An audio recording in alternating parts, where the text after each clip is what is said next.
Mr. Wonka shouted. "Stop the boat!" The Oompa Loompas jumped their oars into the river and backed water furiously. The boat stopped. The Oompa Loompas guided the boat alongside the red door. On the door it said, "In waiting room. Private. Keep out." Mr. Wonka took a key from his pocket, leaned over the side of the boat, and put the key in the keyhole. "This is the most important room in the entire factory," he said. "All my most secret new inventions are cooking and simmering in here. Old Fickelgruber will give his front teeth to be allowed it inside just for 3 minutes. But now, listen to me. I want no messing about when you go in. No touching, no meddling, and no tasting. Is that agreed?" Yes, yes, the children cried. We won't touch a thing. Up to now, Mr. Wonka said, nobody else, not even an Oompa Loompa, has ever been allowed in here. He opened the door and stepped out of the boat into the room. The 4 children and their parents all scrambled after him.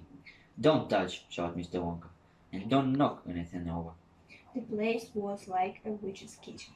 All about black metal pots were boiling and bubbling on huge stoves, and kettles were hissing and pans were sizzling, and strange iron machines were clanking and spluttering, and there were pipes running all over the ceiling and walls, and the whole place was filled with smoke and steam and delicious rich smells.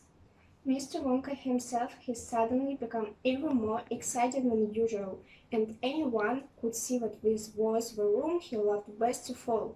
He was hopping about among the saucepans and the machines, like a child among his Christmas present, not knowing which thing to look at first. "Everlasting gobstoppers!" cried Mr. Wonka proudly. "They are completely new. I am inventing them for children who are given very little pocket money. You can put an everlasting gobstopper in your mouth, and you can suck it and suck it and suck it, and it will never get any smaller." "It's like gum!" cried Violet Bergant. It is not like gum, Mr. Wonka said. Gum is for chewing, and if you try chewing one of these gobstoppers, you'd break your teeth off. And they never get any smaller, they never disappear, never. There's one of them being testing this very moment in the testing room the next door. And Oompa Loompas is sucking it. He's been sucking it for nearly a year now, without stopping, and it's still just as good as ever. Now, over here, Mr. Wonka went on, skipping excitedly across the room to the opposite wall. Over here, I'm inventing a completely new line in toffees. He stopped beside a large saucepan. "What's here, Toffee?" cried Mr. Wonka. "You eat just one tiny bit of wheat, and in exactly half an hour, a brand new luscious, thick, silky, beautiful crop of hair will start growing out all over the top of your head, and a mustache and a beard." "A beard!" cried Wilkeshold. "Who wants a beard, for heaven's sake?"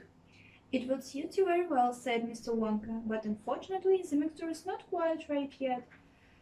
It works too well. I tried it on an Oompa Loompa yesterday in a testing room, and immediately a huge black beard started shooting out of his chin, and the beard grew so fast that soon it was trailing all over the floor in a thick hairy cut. It was growing faster than we could cut it.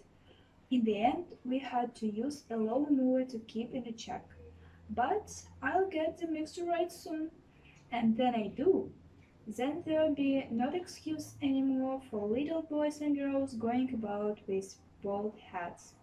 "But, Mr. Wonka," said Mike TV, "little boys and girls never do go about with—" "Don't argue, my dear child. Please don't argue," cried Mr. Wonka.